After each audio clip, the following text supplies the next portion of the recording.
ঢ্যাঁড়স বা ভিন্ডির অনেক রেসিপি তো আপনারা ট্রাই করে দেখেছেন, তবে একবার ধাবা স্টাইলে ঢ্যাঁড়সের এই রেসিপিটা ট্রাই করে নিতে পারেন।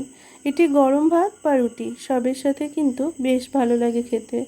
নমস্কার, আমি রিয়া। আমার চ্যানেলে নতুন একটি পর্বে আপনাদের সবাইকে অনেক অনেক স্বাগত জানাই। আশা করি আপনারা সবাই খুব ভালো আছেন।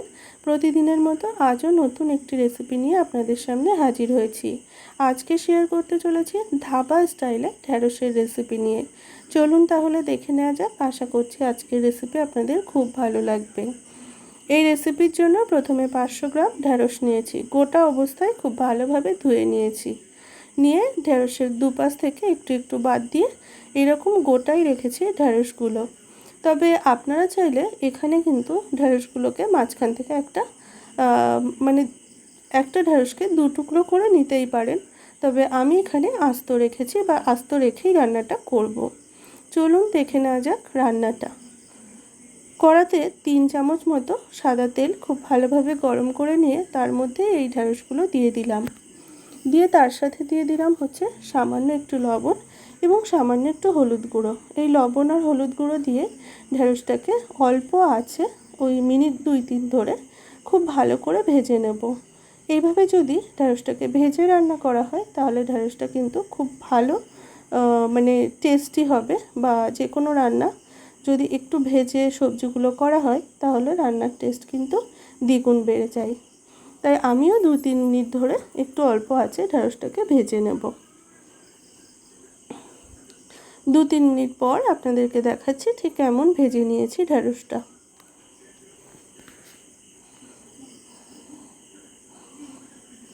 আর খুব ঘন ঘন নাড়াচাড়া করে এইভাবে কিন্তু যেহেতু আমি আস্তই রেখেছি তাই প্রথম মনে হবে যেন একটু উল্টাতে বা রান্নাটা করে নিতে অসুবিধা হচ্ছে, কিন্তু পরে সেটা ঠিক হয়ে যাবে। এই রকম অবস্থায় ঢ্যাঁড়সটাকে তুলে নিয়ে তার মধ্যে ওই তেলের মধ্যেই আমি আবার 1 চামচ মতো সর্ষের তেল অ্যাড করে এর মধ্যে দিয়ে দিলাম গোটা জিরে ফোড়নে।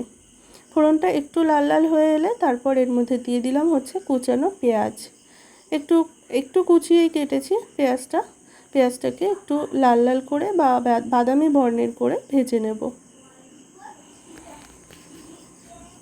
পেঁয়াজটা বেশ ভাজা হয়ে গেছে। এরপর এর মধ্যে দিয়ে দিলাম 1 চামচ গ্রেট করা আদা এবং 1 চামচ গ্রেট করা রসুন। আদা রসুনটা দিয়েও খুব ভালোভাবে কিন্তু আবারও এই পেঁয়াজের সাথে ভেজে নেব। আদা রসুন যেহেতু কাঁচা তাই এর গন্ধটা যেতেও একটু সময় লাগবে। আমি পেঁয়াজের সাথে আরও 2 মিনিট আদা রসুনটাকে ভেজে নেব। খুব ভালো করে আদা রসুনও কিন্তু ভাজা হয়ে গেছে। এরপর এর মধ্যে দিয়ে দিলাম 1/2 চামচ ধনে গুঁড়ো, 1/2 চামচ জিরে গুঁড়ো, 1/2 চামচ লঙ্কা গুঁড়ো এবং 1/2 চামচ গরম মশলা গুঁড়ো। একই সাথে দিয়ে দিলাম টমেটো। একটা আমি মিডিয়াম মাপের টমেটো নিয়েছি, সেই টমেটোই দিয়ে দিলাম। আর তার সাথে সামান্য একটু লবণ দিয়ে দিলাম। এই লবণটা কিন্তু টমেটোটাকে খুব তাড়াতাড়ি গলে যেতে সাহায্য করবে। আর টমেটো থেকে যে জলটা বেরোবে সেই জলেই কিন্তু মশলাটা আমি কষিয়ে নেব। আলাদা করে কিন্তু এখানে কোনো রকম জল ইউজ করলাম না। অল্প আছে খুব ভালো করে মশলাটাকে কষিয়ে নেব। একই সাথে দিয়ে দিলাম 4 থেকে 5টা চেরা কাঁচা লঙ্কা। লঙ্কাটা দিয়েও খুব ভালোভাবে কিন্তু মিশিয়ে নিয়েছি। এরপর বেশ 2 থেকে 3 মিনিট ধরে আমি কিন্তু মশলাটাকে কষিয়ে নেব, যতক্ষণ না মশলাটা খুব ভালোভাবে কষা হচ্ছে বা তেলটা পুরোপুরিভাবে রিলিজ হয়ে যাচ্ছে মশলা থেকে। দেখুন খুব ভালোভাবে কিন্তু মশলাটা কষিয়ে নিয়েছি। এখানে টমেটোও গলে গেছে এবং মশলাও খুব ভালোভাবে কষে গেছে।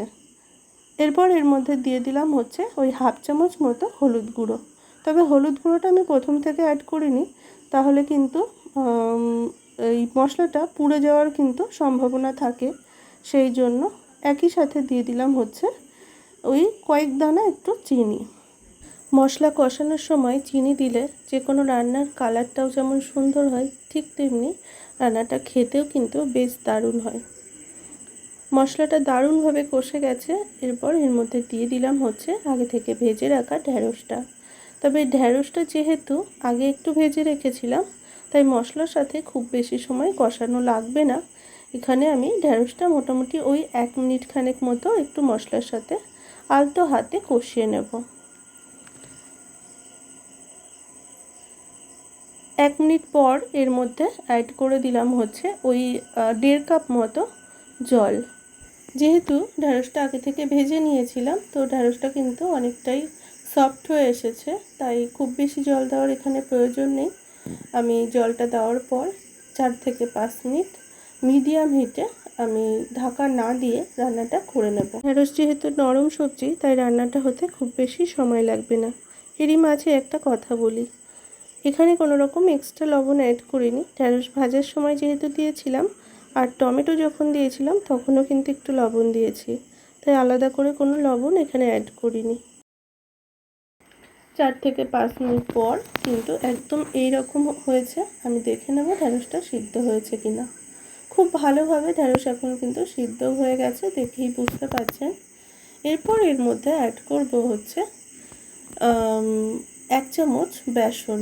এখানে আমি 1 চামচ বেসনের মধ্যে সামান্য একটু জল দিয়ে গুলে নেব খুব ভালো করে।